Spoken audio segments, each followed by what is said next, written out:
আসসালামু আলাইকুম, মোহসেনা শাওন আপনাদের সবাইকে আমন্ত্রণ জানাচ্ছি এনটিভির মধ্যাহ্নের খবরে। জিয়া অরফানেজ ট্রাস্ট দুর্নীতি মামলায় বিএনপি চেয়ারপারসন বেগম খালেদা জিয়া ও তারেক রহমান সহ সব আসামিকে খালাস দিয়েছে আপিল বিভাগ। প্রধান বিচারপতি ডক্টর সৈয়দ রেফাত আহমেদের নেতৃত্বাধীন আপিল বিভাগের পূর্ণাঙ্গ বেঞ্চ আজ এই রায় দেয়। রায়ের প্রতিক্রিয়ায় আসামি পক্ষের আইনজীবীরা বলেন, বেগম জিয়ার পরিবার এবং বিএনপির রাজনীতিকে ধ্বংস করতেই পরিকল্পিতভাবে মিথ্যা মামলা করে সাজা দেওয়া হয়েছিল, যা আজ প্রমাণিত হয়েছে। রিপোর্টে আরও জানাচ্ছেন হাসান জাবেদ। জিয়া অরফানেজ ট্রাস্ট দুর্নীতি মামলায় 10 বছরের সাজার রায়ের বিরুদ্ধে আপিল করেছিলেন বিএনপি চেয়ারপারসন বেগম খালেদা জিয়া। শুনানি শেষে চূড়ান্ত রায়ের জন্য দিন ধার্য ছিল। বুধবার সকালে রায় ঘোষণা করে আপিল বিভাগ। রায়ে বলা হয়েছে, প্রতিহিংসার বশবর্তী হয়ে এ মামলা করা হয়েছিল।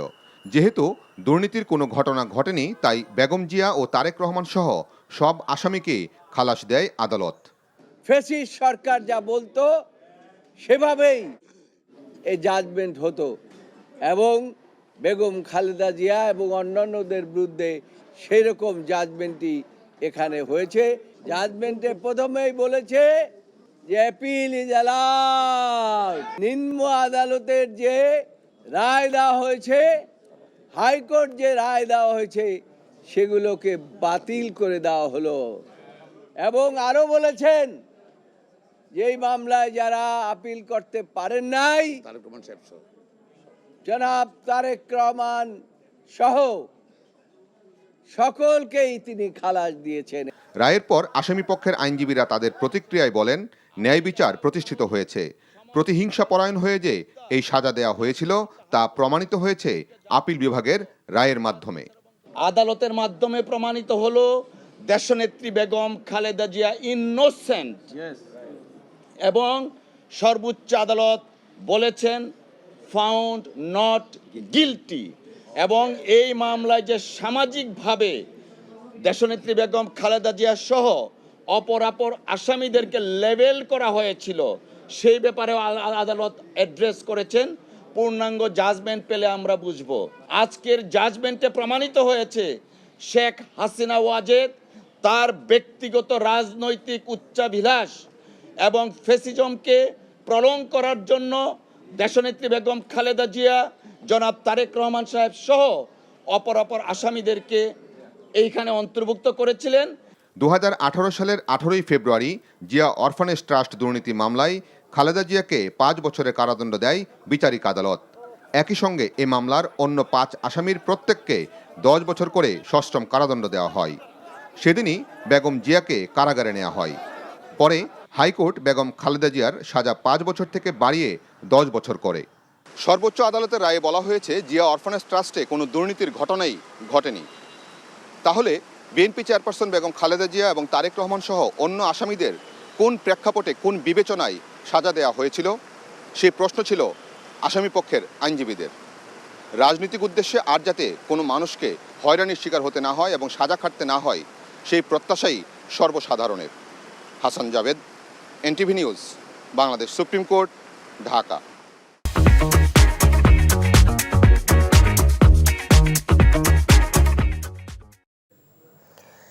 সরকার গঠিত 4 সংস্কার কমিশনের প্রতিবেদন আজ প্রধান উপদেষ্টার কাছে হস্তান্তর করেছেন কমিশনের প্রধানগণ।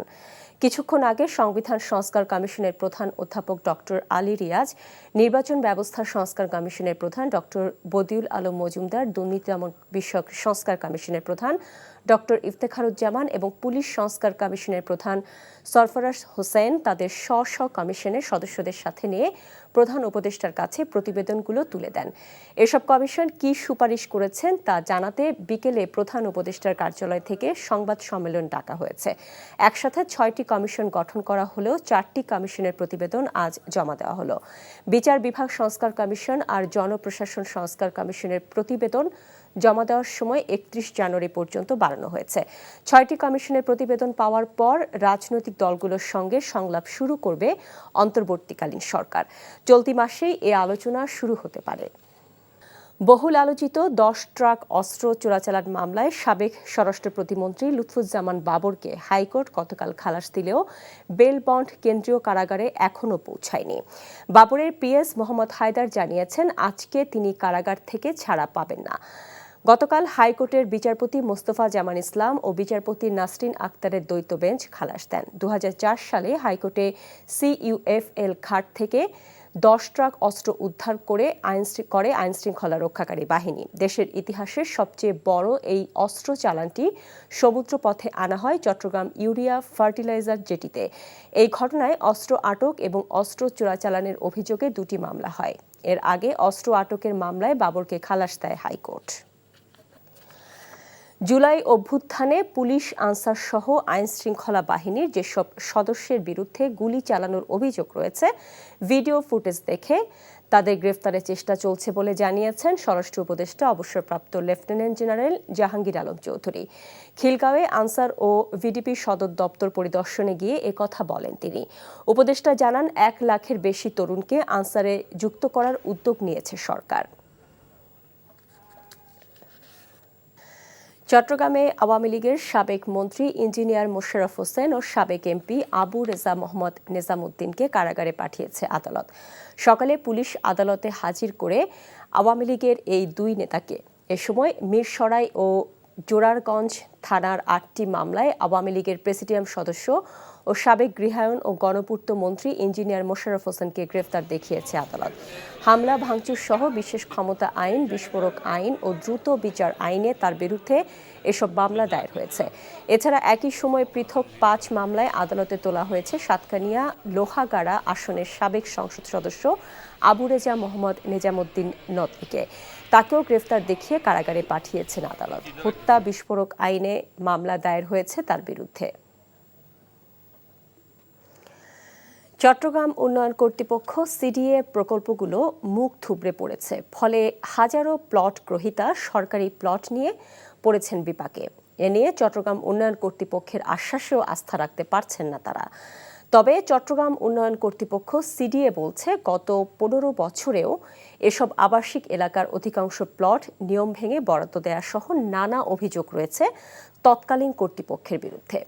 চট্টগ্রাম থেকে আরিচ আহমেদের পাঠানো রিপোর্ট, ক্যামেরায় ছিলেন এনামুল হক। দেখে যে কারো মনে হবে চট্টগ্রামের কোনো বনাঞ্চল। আসলে এটি চট্টগ্রাম উন্নয়ন কর্তৃপক্ষ CDA-র আবাসিক প্রকল্প।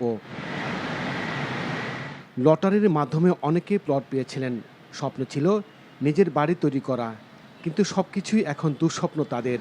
CDA-র এমন কর্মকাণ্ডে 1800 প্লট গ্রহীতা অনেকটাই হতাশ।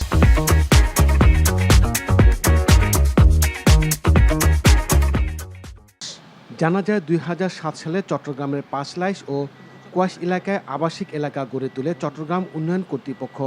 নিরাপত্তা, জলাবদ্ধতা, সড়কের বেহাল অবস্থায় মুখ থুবড়ে পড়ে প্রকল্পটি। এছাড়া কর্ণফুলী নদীর দক্ষিণ পাড়ে 52 একর জায়গার উপর কর্ণফুলী আবাসিক এলাকাটিও বরাদ্দ দেওয়া হয় 1994 সালে। সেটিরও একই অবস্থা, কোনোটি আজও আলোর মুখ দেখেনি। প্লট বুঝে পাওয়ার আগে অনেকে পৃথিবী ছেড়ে বিদায় নিয়েছেন, এরপরও মেলেনি প্লটের কাগজ। ভুয়া তথ্য ছড়িয়ে এই জমিগুলো যাতে হস্তান্তর করতে পারে লোকজন, হস্তান্তর করে তারা নিজেরা দখল করেছে। CDA এটা নিয়ে কোনো চিন্তাই ভাবনা করে নেই। প্রত্যেকটা প্লটের মতো ওই যে একটা ড্যামেজিং প্লটের মতো অবস্থা রয়ে গেছে। অথচ চট্টগ্রামে সবচাইতে সুন্দর একটা আবাসিক এলাকা গড়ে তুলতে পারতাম। আমরা আশা করব বর্তমানে যারা নতুন সরকার, বৈষম্য মুক্ত সমাজে আমরা বৈষম্য মুক্ত হব। চট্টগ্রামের কোনো আবাসিক এলাকা পরিকল্পিতভাবে গড়ে ওঠেনি জানিয়ে চট্টগ্রাম উন্নয়ন কর্তৃপক্ষ বলছে নতুন করে প্রকল্প হাতে নেওয়া হয়েছে। CDA থেকে যতটুকু সম্ভব আমরা সেগুলো সমাধান করব, আর বাকি যে বিষয়গুলো CDA-র হাতে নেই সেগুলো চট্টগ্রাম সিটি কর্পোরেশন, ওয়াসা বা অন্যান্য প্রতিষ্ঠানের সাথে সমন্বিতভাবে পদক্ষেপ গ্রহণ করার জন্য চেষ্টা করছি। ভুক্তভোগীদের অভিযোগ, বিগত চট্টগ্রাম উন্নয়ন কর্তৃপক্ষের অনিয়মের কারণে 10টি আবাসিক প্রকল্প আলোর মুখ দেখেনি।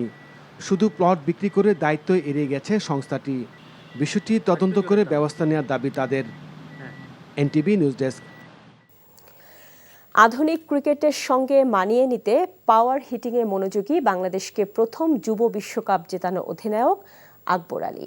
বিপিএল শুরুর আগে জিতেছেন এনসিএল টি-20 প্রথম শিরোপাও, কিন্তু এখন পর্যন্ত জাতীয় দলের ডাক পাননি দুর্বার রাজশাহীর এই ব্যাটার। তবে এ নিয়ে আক্ষেপ না করে নিজের পারফরমেন্স উন্নতিতেই মনোযোগী আকবর। সিলেট থেকে আরও জানাচ্ছেন নিলয় মজুমদার। যুব বিশ্বকাপ জেতার 5 বছর পেরিয়ে গেলেও এখন পর্যন্ত জাতীয় দলের জার্সিটা অধরাই থেকে গেছে আকবর আলীর। তবে এ নিয়ে না ভেবে নিজের পারফরমেন্স নিয়ে মনোযোগী তিনি। চলতি বিপিএলে দুর্বার রাজশাহীর হয়ে ডেথ ওভারে দ্রুত রান তোলার কাজটা ভালোই করছেন। এনসিএল টি-20 টুর্নামেন্টেও পেয়েছেন রানের দেখা, স্ট্রাইক রেটও ছিল 150 ছুঁই। আধুনিক ক্রিকেটের সঙ্গে তাল মিলিয়ে এই ব্যাটার এখন মনোযোগী পাওয়ার হিটিংয়ে। পাওয়ার হিটিংটা অবশ্যই জরুরি, বাট এটা আসলে স্কিলের সাথে কাজ করে। আপনি শুধু স্কিল নিয়ে পাওয়ার ছাড়া খেলতে পারবেন না, আবার খুব পাওয়ার হিটিং করে স্কিল না থাকলেও সম্ভব না। আমার মনে হয় যে দুইটারই কম্বিনেশনটা খুব দরকার। তো আমার মনে হয় যে আমি লাস্ট 3-4 মাসে পাওয়ার হিটিংটা নিয়ে একটু কাজ করেছি। তো দেখা যাক, এটা নিয়ে আরও কিছু কাজ করার অবশ্যই জায়গা আছে এবং ওটা নিয়েই কাজ করছি।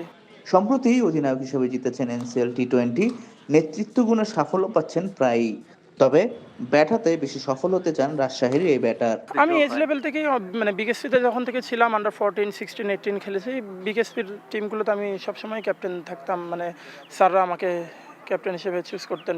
তো ছোটোবেলা থেকেই বলতে পারেন যে সেটা আছে। আর পেশারের যেটা কথা বললেন, যে আমি সত্যি কথা বলতে মানে অনেকে এটাকে কীভাবে ডিফাইন করবে পেশারটাকে, বাট আমি অ্যাকচুয়ালি সত্যি কথা এইভাবে কখনোই দেখিনি। আমি জাস্ট মনে করি যে আমি অ্যাজ এ ফিল্ডিং গ্রুপ আমাকে একটু এক্সট্রা রোল প্লে করতে হবে, দ্যাটস ইট। জাতীয় দলের সুযোগ পেতে নিজেকে আন্তর্জাতিক মানের ক্রিকেটার হিসেবে গড়ে তুলতে চান আকবর আলী। সে লক্ষ্যে এবারে বিপিএলটাকে সর্বোচ্চ ব্যবহার করতে চান যুব বিশ্বকাপ জয়ী এই অধিনায়ক। Niloy Majumdar, NTV news, Sylhet. এই ছিল মধ্যাহ্নের খবরে। এই খবরের ভিডিও সহ আপডেট জানতে ভিজিট করুন এনটিভি অনলাইন www.ntvbd.com। এছাড়াও এনটিভি জনপ্রিয় সব অনুষ্ঠান ও খবরের আপডেট জানতে ভিজিট করুন আমাদের ইউটিউব ও ভেরিফাইড ফেসবুক পেজ। 2টায় দুপুরের খবর দেখার আমন্ত্রণ রইল। এতক্ষণ সাথে থাকার জন্য সবাইকে ধন্যবাদ।